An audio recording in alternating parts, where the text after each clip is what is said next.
Much of what we turned into prairie was really a cattle pasture, and as such was composed almost of nothing but fescue grass.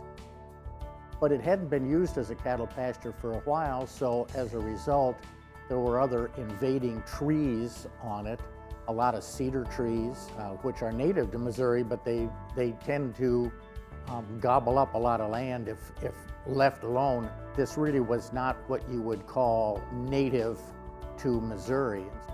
We thought it would be much more educational if we, and enjoyable if we converted that into something that more closely resembles prairie, and that being native Missouri grasses, a lot of wildflowers, other seed-producing plants that are native to Missouri. We basically removed all of the extraneous stuff and replanted with about, I think it was 85 different species of plants that are native to Missouri. It attracts more birds than it used to. It attracts pollinators.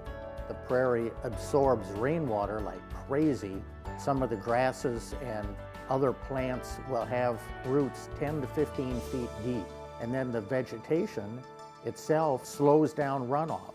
And we've been talking here in Columbia for quite some time now about how can we control stormwater runoff.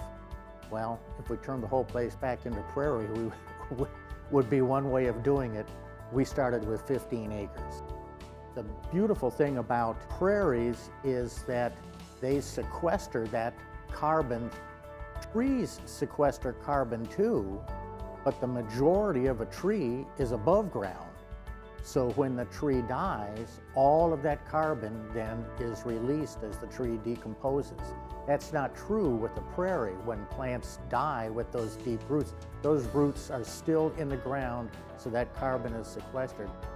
It is a kaleidoscope of colors and species that just keep changing. It is such a contrast to the fescue field that preceded it. I mean, it's like night and day.